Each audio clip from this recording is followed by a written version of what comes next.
Okay, we're coming in live. We are checking in. We're going to talk about Baker Mayfield's day. I'm going to pull up some stats here if I can, and hopefully get this thing started. And we'll try to get through the gluttony of pain as quick as we can, right? As quick as possible, and talk about where it went wrong and where it can get better. 10 of 18 for Baker, 119, a touchdown, 2 interceptions. Pretty ugly Pro Football Focus grade. If we look at this, should have had this data up, guys, but life happens. So let's check the season grades. If we go back to 2020, that would be important. I think he came in at 31.9, his worst grade, one of the worst grades we've seen from a Cleveland quarterback in a while. And we're going to talk about why some of these things happen, as quick as we can. Reminder, Super Chat's available if you feel like donating to this cause for some of the time put in, stuff like that, to keep this thing going. You think it's worth your time? You think you learned something from it? That's cool. We enjoy doing it here at the OBR. Hopefully you guys are enjoying tuning into these, as some are more fun than others. Hopefully we can get back to some more fun Baker Mayfield tape and have a good time breaking these down.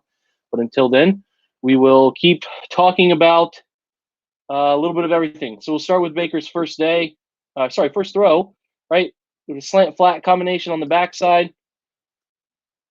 2 sort of stick out concepts and a takeoff. Okay, he's reading left side first.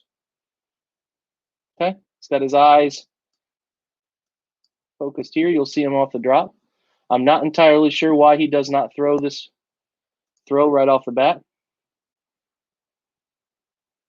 Right, he'll check the slant flat side first, sees that that's covered. He could possibly fit this ball in here to Beckham if he wants to. It's not a great throw. It would take this guy's Yosemite linebacker Vince Williams would take his head off, but he could throw that if he wanted, right? But he has his eyes go right back here to the 2-man side, the 3-man side. He can throw this ball. He's got the ball loaded up to his shoulder to throw it. 1st and 10. Not sure why he doesn't throw it. He has the arm strength to throw it there. Okay. You want him to make that throw. High side, TJ Watt gets pushed by. Jack Conklin up here runs him by. Some of you talked about letting the play run through first and coming back. So, okay, we'll let the play run and we'll come back. So TJ Watt pushes by up the high side. If he wanted to, there's still no pressure. He could reset there, right? He could reset. And when he resets, or if he's calm and collected at this point right here, he could find Odell, who's kind of working off of his initial slant into this void right here, which could have been a nice play. He tucks it, takes off. He does get a positive play, but I know how grading systems work. This will get a negative. He works read 1 to read 2, but he doesn't rip it, right? He sees the slant flat side, doesn't like how they're sitting on it, exchanging it, comes back. He's got the ball loaded up to throw to his left side. He's seeing it. His eyes are in the right spot, doesn't throw it. Starts to feel pressure, takes off. You'd like to see that ball completed. Okay, throw 2. 3rd and 3. This is where it gets ugly. Motion. Three by 1.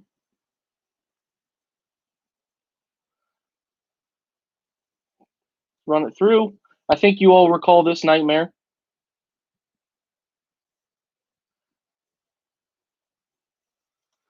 So, okay, we have options here. We have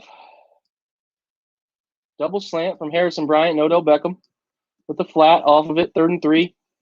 Quick throw. I think we get an outside release takeoff. Can throw this one-on-one ball if you want. I talked about Baker Mayfield through 23 back shoulder throws his rookie year. Hasn't thrown a single back shoulder throw, not on the goal line this year. Doesn't want to throw that anymore for some reason. So what's happening here? Pittsburgh runs over late as the motion happened. If we rewind it, motion man comes across. Nickel travels a little bit late, but it's pretty clearly man-to-man, right? They're showing man-to-man across the board. They run the man defender across. And at this point, Baker's probably thinking 2-man, right? He's probably thinking here, here, lock here, lock here, lock here, and a lock here.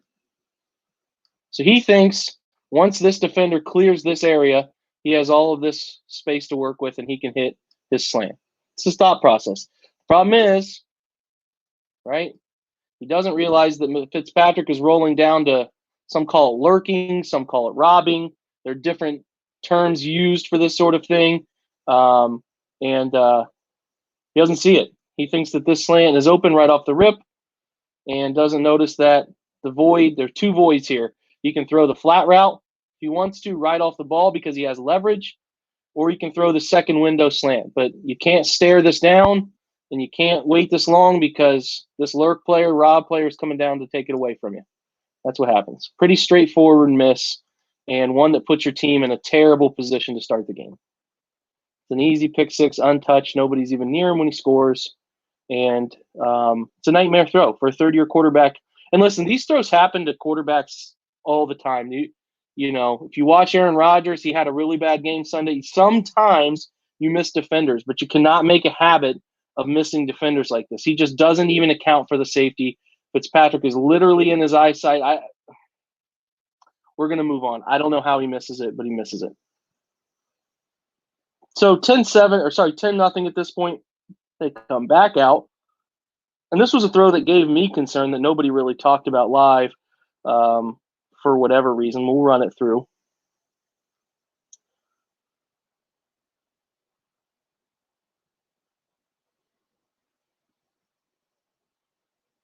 One more time so you can see it.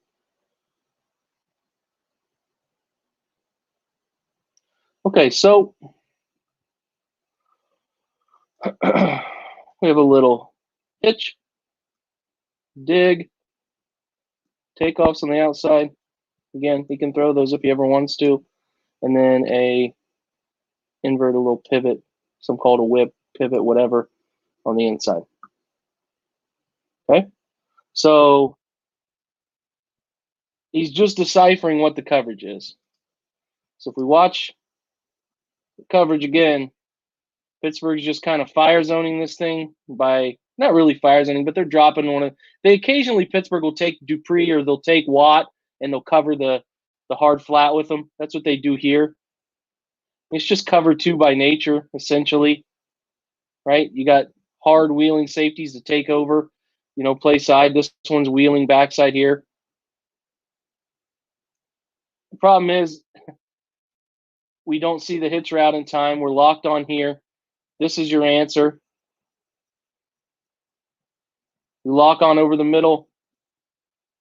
And if we watch it from the end zone view,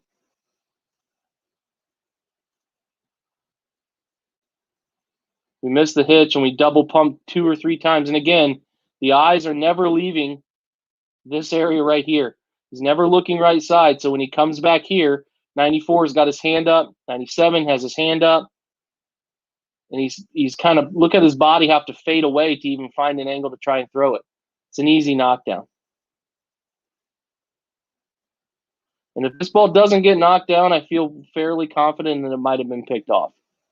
It at least would have been close. Bush is right there on it. So, again, not the right read, not the open man, and another negatively graded throw. 3rd and 6. Let it play through for you.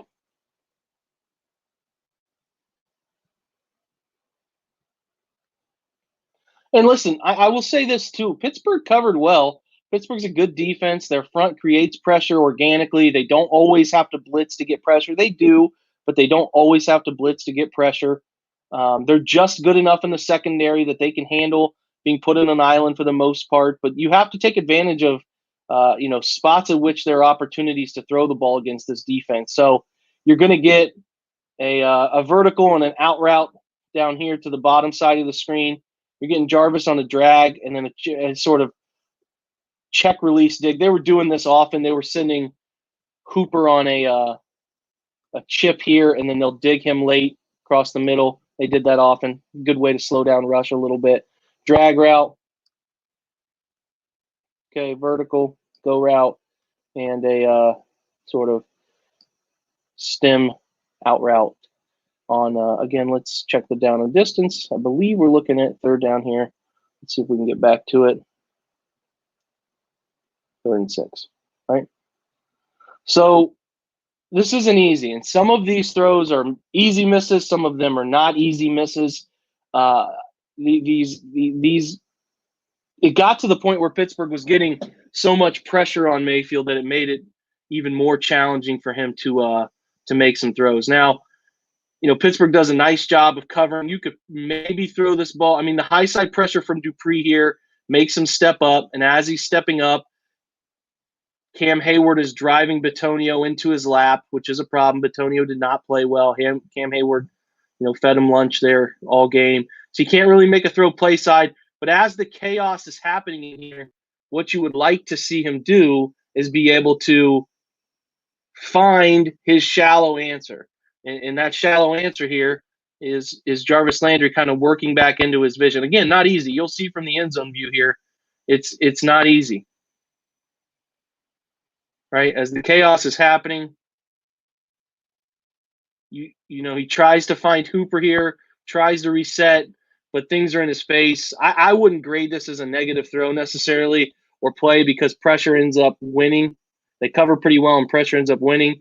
But, eventually, if he wants to make really big plays, he's going to have to be able, as his eyes work here to Landry, you can see him kind of see it. He's got to try to get that ball to him. Again, not easy at all by any stretch. Pittsburgh's pressure wins out on that snap.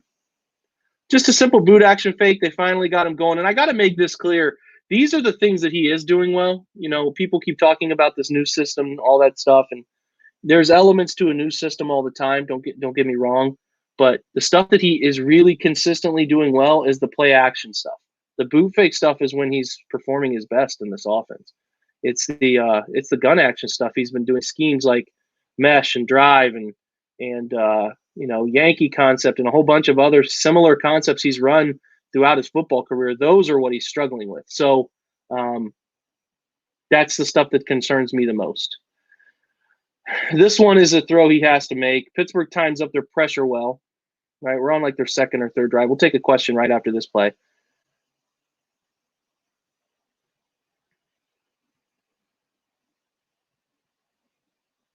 Listen, I understand that 97's getting pressure through Treader side, but when Baker hits the top of his drop and you have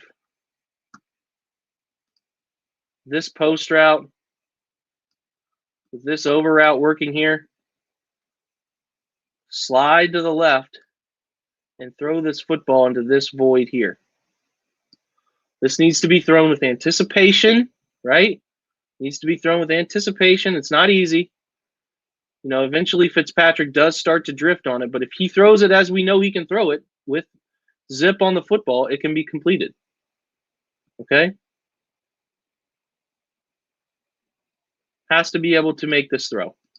I know pressure is bearing down on him, but this throw is made with anticipation. It's completed. He can put this football flat in here and complete it. Instead, we have a sort of hold on to the football sack that you got to get that ball out.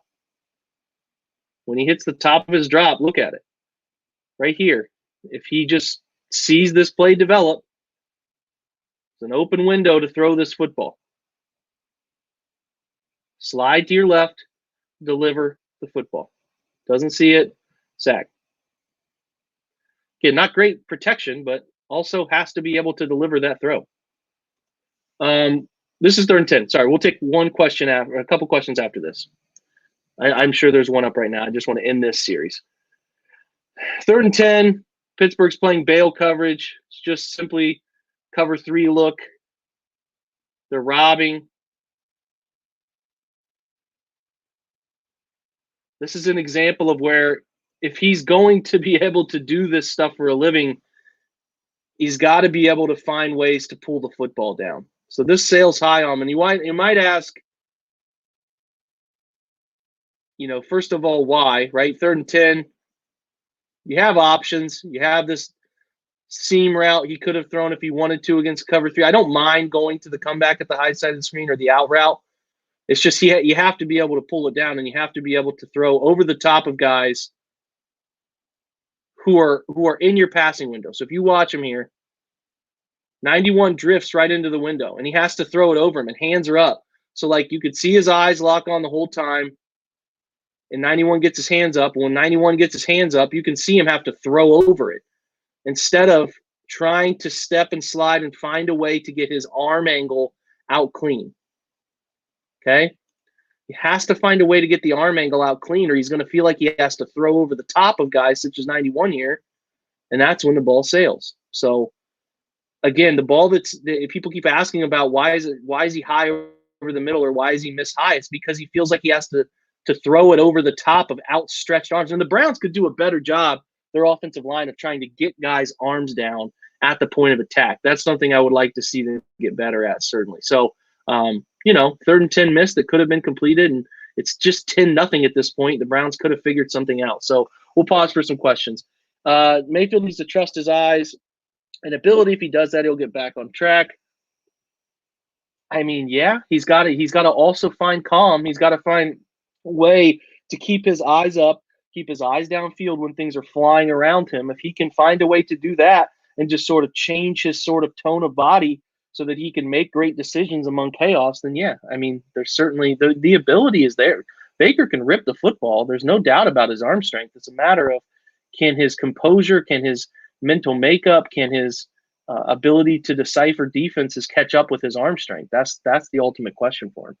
Do you think Browns are picking up Baker's 5th-year option? He's going to play out the year. They don't have to make that decision until the end of the year. I guess if the trend continues where it's trending, no, they probably won't pick up his 5th-year option. I don't think they will at this point if it keeps going the status quo. But if he turns it around and has a strong second half of the year, then they'll certainly consider it. Went back and watched highlights of his Atlanta game 2018 footwork pre-snap. The post-snap looked much cleaner. What causes quarterbacks to regress the mental aspect of the game? I think what happens is teams start to watch his rookie film. What can we do to stop Baker?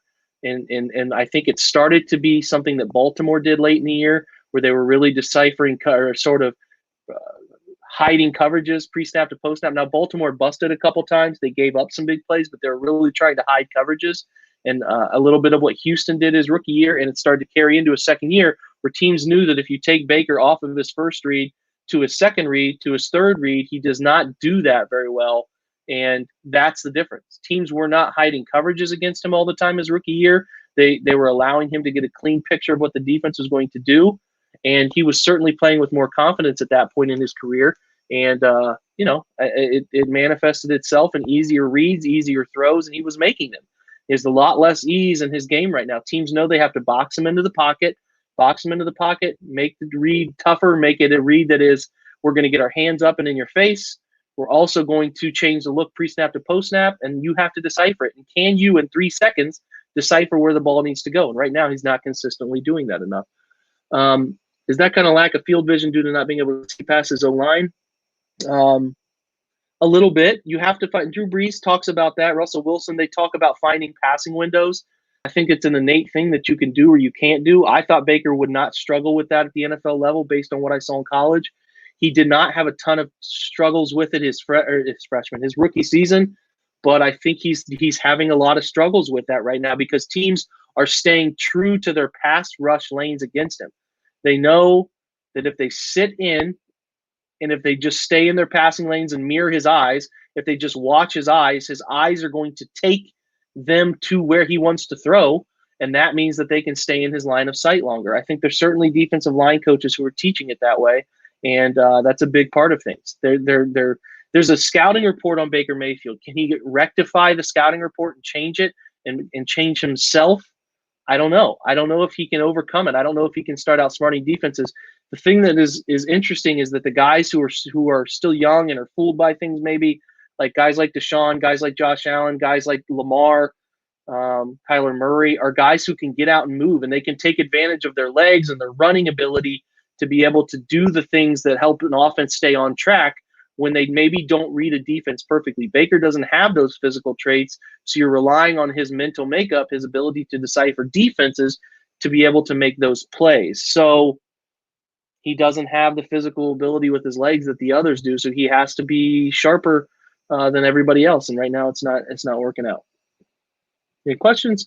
That's okay. Oh, so why do you think height limits him in a way it does? Yeah, that's kind of what I was just talking about. Those guys, Russ obviously has the physical gift of his legs, but like Drew's talks about, if you can go back and search Drew Brees passing windows, he talks about it all the time and how well he knows a scheme, that he knows where his guys are going to be on the field, and he knows where he has to get his eyes, and he knows how he has to work his defensive line to be able to find the right area in which to slide and make a throw downfield. There are not a lot of Drew Breeses, obviously. He has an innate ability to find ways in which to get the football out at his height, which is uncanny. And a lot of us thought that Baker could get there with seeing windows to throw the football, but he is not as adept at finding those windows. So that's why he's not as good at figuring out those windows right now, and it's causing him to be inconsistent. All right, so we're still in the first quarter, late in the first quarter.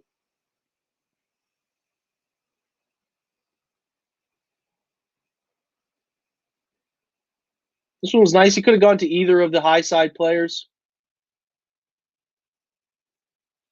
He had an out route, 10 to 15, the high side. He also has a back out of the backfield, which I wish they would have done a little bit more of. Pittsburgh's in a little variation of what looks like perhaps a little cover 6 here. You end up getting your back matched out on the hard flat. You can get the football out against Hayden here. I don't mind. This is a good throw.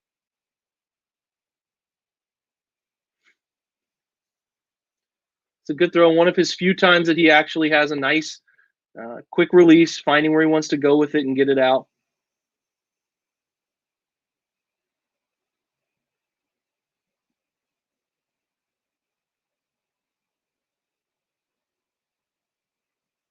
It's a good throw. It's fine. I like it. You're early down, staying on schedule. Second and 4 throw now. This is when it became a little bit obvious to me that Pittsburgh had a great feel for what the Browns are trying to do. Right? They send a backside safety on a blitz off the edge, and they're just sitting on everything. It's nothing Mayfield can really do here. The fact that he got the ball out accurately with pressure bearing down on him it's fine. You'd love to be able to have time here. If they had time here and that safety actually bit, you can see Beckham on the backside drag would have been open. It'd just be a really challenging throw for Mayfield to make right here with 28 bearing down on him the way he's bearing down on him. So kudos to Pittsburgh, who was very on top of what Cleveland wanted to do all day.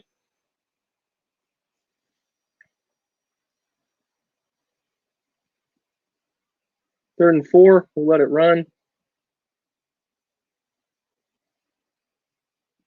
More pressure. And again, 15 pressures on the day for Pittsburgh is pretty impressive in total. Some of it's on the quarterback, some of it's on the offensive line. You can see his left guard here again. It's just getting pushed into his face. It's hard to find a window.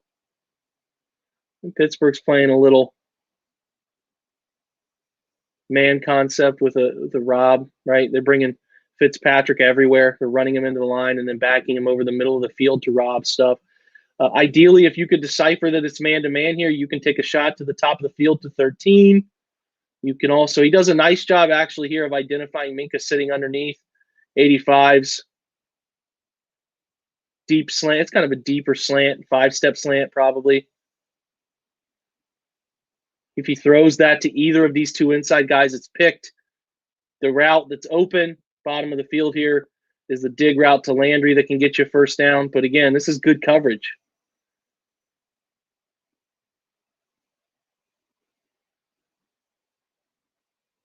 Good coverage from Pittsburgh, who had a good idea of what the Browns wanted to do. And an unwillingness to take many shots down the field is a big deal too. So like I said, a good job realizing 39 is sitting in your window. It's possible you could throw the ball to Bryant off the breakup here, but that'd be a really tough throw. And Fitzpatrick's following his eyes. Like I said, his left guard is just kind of in his lap right now. The throw is to Jarvis, but it's going to take some quick deciphering to throw right now when your read is telling you to check the slant over the middle of the field.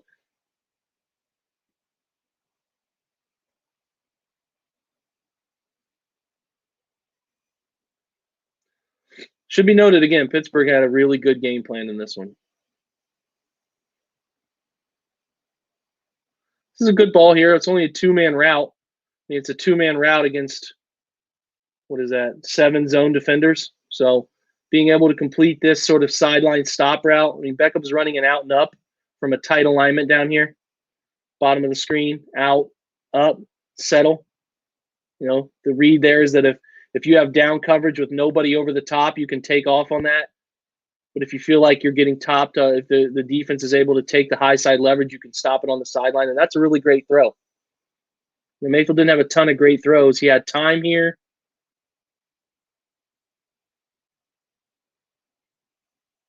Good time in the pocket. Was able to sit in, actually, and throw it.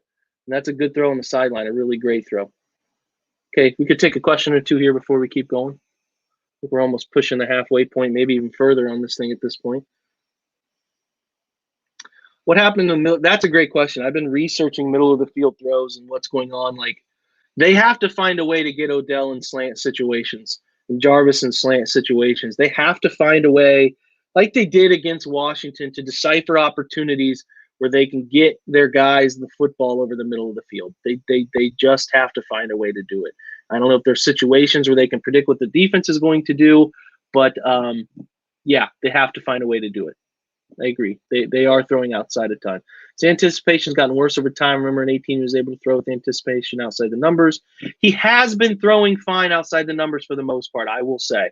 I think he's throwing, other than this past game, I think he's throwing fine when he's throwing out. Like, in the Cowboys game, he completed multiple throws to Jarvis that are timing based. He did it against Cincinnati on throws outside. But again, those teams didn't really muddy the look for him. They kept it very simple and provided an opportunity for him to throw with anticipation because he believed what he saw. Like Pittsburgh, I think everything gets magnified right now, but like they were the attacking, aggressing team, and Cleveland didn't have an answer for that aggression. And but I would say for the most part, I've been fine with how he's thrown the football outside the numbers this year. It's the middle of the field that I've been concerned with. Mayfield regressed, right? Was he making these same mental errors constantly as a rookie? I don't know that he was making as many mental errors. Like I said, I think defenses have changed and adopted a different approach against him in the last 2 years that he's not been able to overcome. Every defense will try to come up with a plan to defeat you based on your weaknesses. They found Baker's weaknesses. They did not find them as often his rookie season. More defenses are doing the same thing week to week to week against him, and it's how can he overcome teams playing a robber in the middle of the field. Well, he has to take chances. Like, to me, he has to take chances down the field, throwing one-on-one shots to his wide receivers, giving his guys opportunities to make plays on the football, because until you do that, defenses are just going to sit on the short things that you want to throw to and make things more challenging. They have to take the top off the defense more. I'm not seeing enough third-level throws on this defense from natural progressions. What's up, Preston? How much of this being last in league is snapped due to release time is due to Baker versus the scheme? I think it's probably more Baker than the scheme. I think they want to get the ball out quick. I don't think Baker's eyes are always where they're supposed to be based on what the defense is giving them. I think that's a big part of it. I would place a lot of the blame on Baker.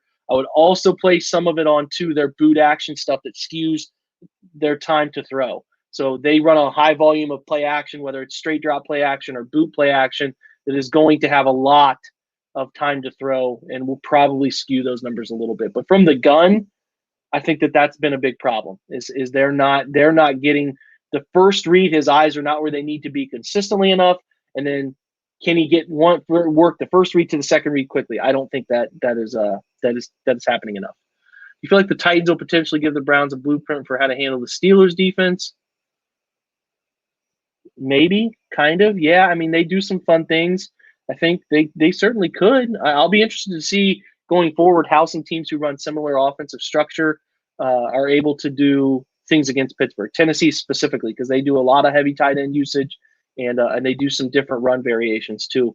So, yeah, be paying close attention to that because they have both Pittsburgh and Baltimore's 3-4 defenses coming soon. Again, they'll have to play them both.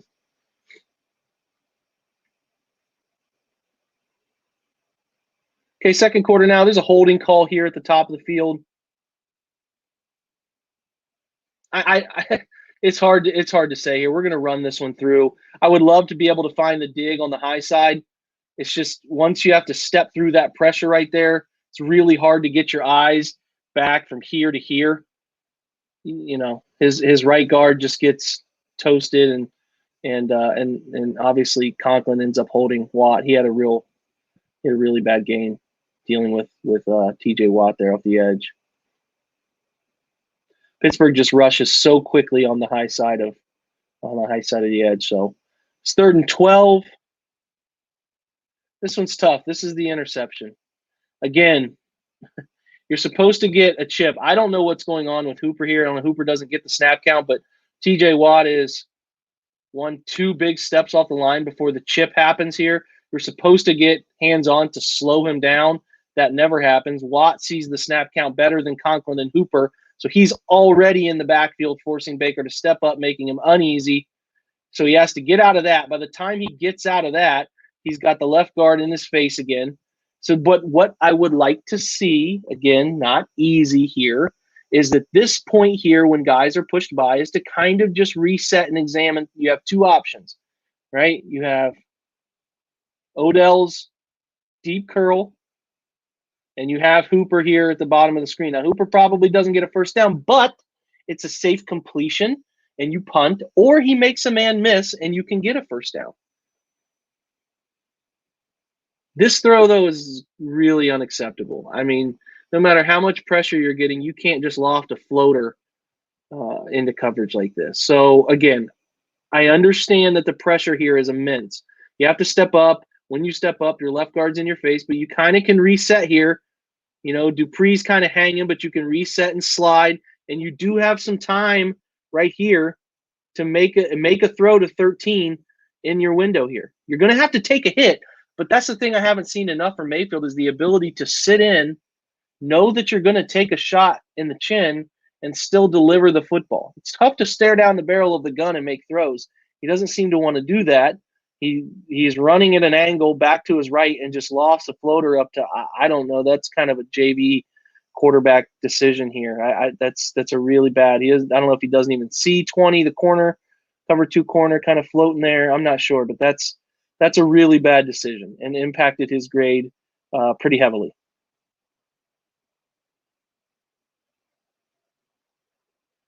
This was a good throw. This is a nice job. It's a boot fake, but the goal of this boot fake is to step up. You know, Harrison Bryant gets beat in cover in pass protection, as TJ Watt will beat most people very easily around. Nice job by Njoku here to come back and get a piece. Right? They're just running a sort of out and up underneath the takeoff. They know they're getting deep coverage by the corner, so get off of play action, out and up, and nobody's around Hooper. I like his work stepping up here was good to see. Right? Could have panicked here. He steps up in the direction he needs to go and delivers an accurate ball.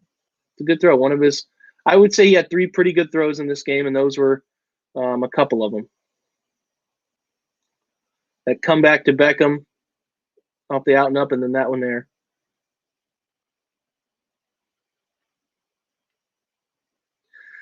Very rarely do the Browns drop from the gun. Straight drop from the gun. I think this is only the 6th time they've done it in the entire season. Super rare.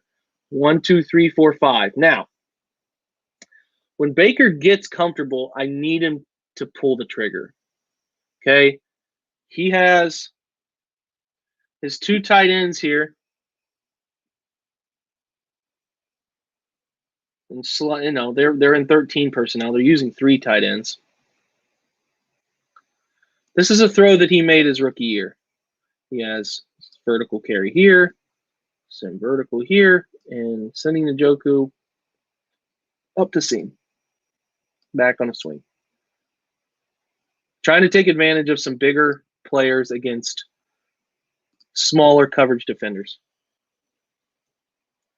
I would love to see him 1, 2, 3, 4, 5, and you realize you have Edmonds against Njoku and just put it up the seam. If you recall that ball he threw to Jarvis Landry up the seam against the Jets in his debut, this is the same type of throw. Throw it. He wants to throw. He's thinking about throwing it. Just throw it. Throw it. Right there. Doesn't throw it. He does do a nice job of dropping it off to the swing route, which this was a pleasant sight to see. It's a good, accurate throw. Maybe they'll come back to some of these under center 5-step downfield throws and get them comfortable with those because they have to break tendencies. They're not running the football from the shotgun. and they're not straight drop passing the football from under center. So I'd like to see those things change a little bit. Let's see it from the end zone view here. Take a question after this end zone shot. Poor Devin Bush. It's terrible. Tore his ACL. Good player. 1, 2, 3, 4, 5. He's looking right at it, right? He's looking right at it. Throw it. Shielded coverage. You got a good player, 85 is, to go up and get that football. He did it week 1 for you. Throw it. Again, I don't mind the check down throw in terms of like a safe throw. It's an accurate throw, but I would like to see him take those risks to his players he knows can go get the football. This was a nice job. Probably his third throw of the day that I really liked. Just running verticals here. You guys can see it. They're pushing, trying to hit landmarks. Number 3 is trying to push over to the second hash. Landry's trying to get outside of this wall defender and get back inside on a bender. He notices. He does a nice job getting eyes on right here, noticing that Joe Hayden's defending him, jumping it, thinking that Baker's going to throw inside, and just puts it on Higgins outside, right? Pittsburgh just kind of got a little bit greedy there. So I like the deciphering that, making a play. I thought that was a nice throw. We will take questions in just a second. We are almost out of time in terms of play action. We'll take all the questions after this. There were not many second half throws. I don't even know if Mayfield threw a ball in the second half. They did some sprint out throws that I liked. I don't love sprinting out all the time because it cuts into half of the field. Mayfield's really adept at it, though. I think he's a pretty good sprint out thrower. He gets the hit back. Got to get that hit back quick, and he does a nice job to create the whip he needs to get this football out quick. It's a good throw, accurate throw. I think, like I said, he only threw one throw in the second half. It was another sprint out throw, which we might have here. We'll see if we do or we don't. Oh, look at that. We're jumping through. Yep, this is the third quarter throw that he made. I think this is another sprint out throw. Only 18 attempts on the day, guys. Not many.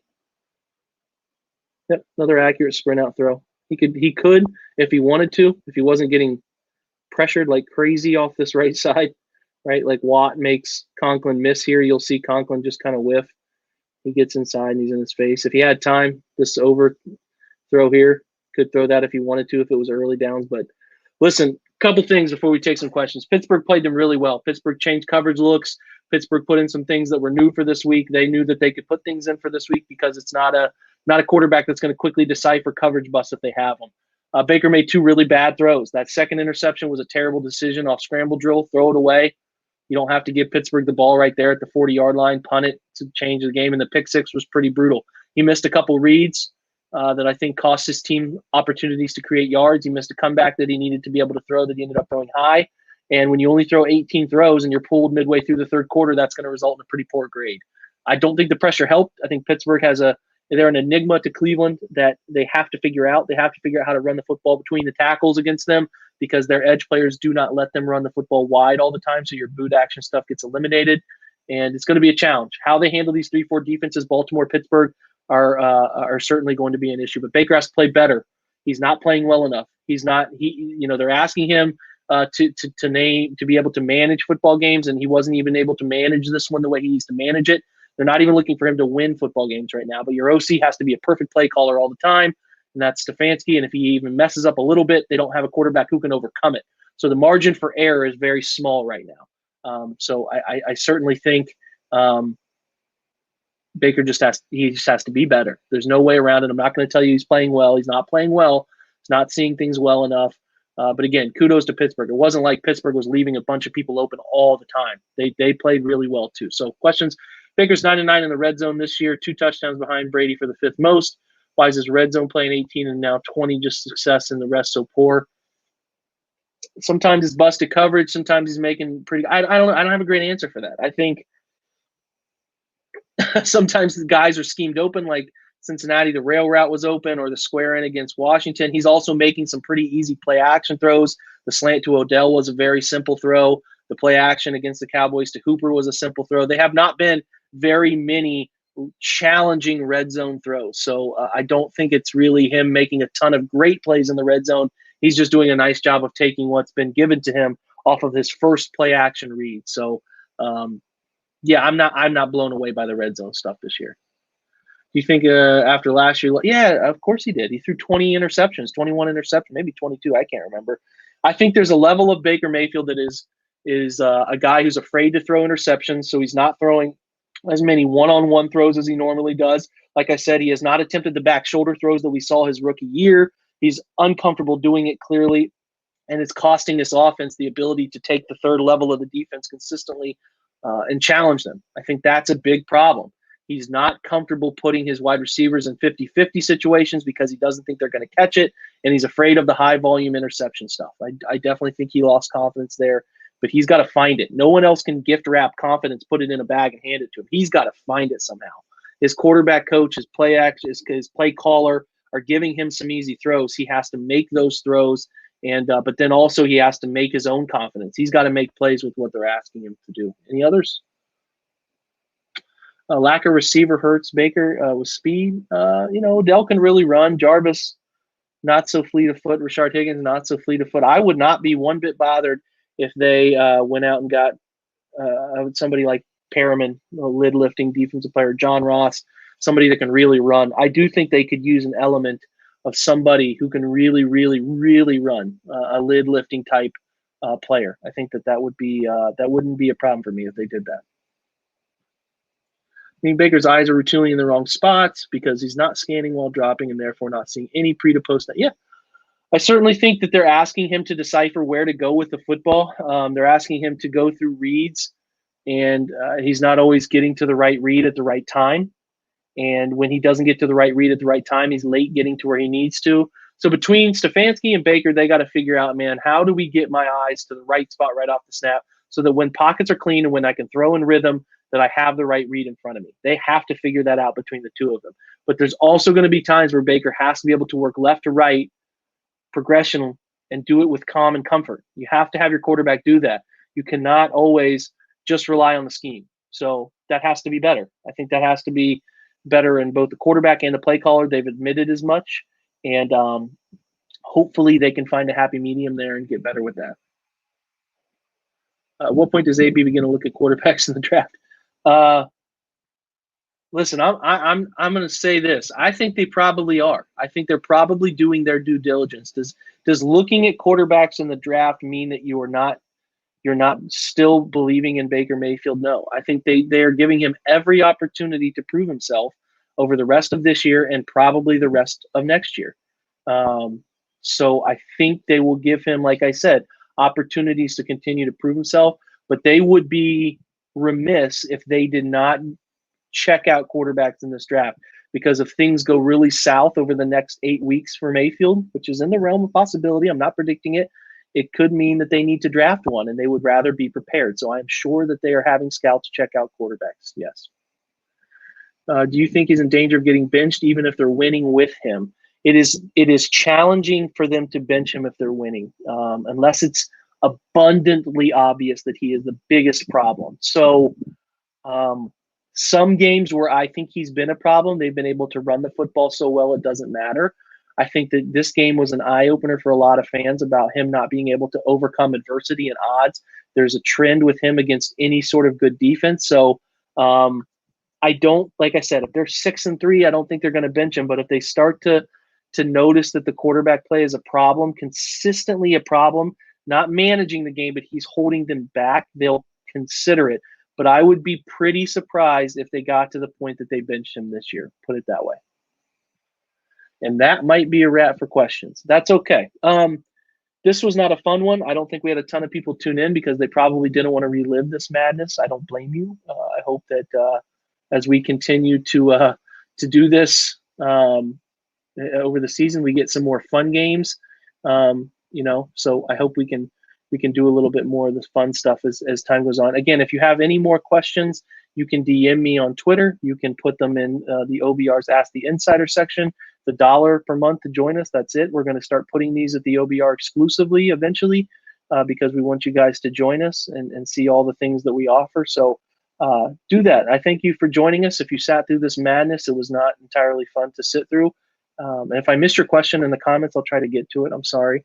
But if if you had the glutton for pain and wanted to sit and watch this stuff again, kudos to you.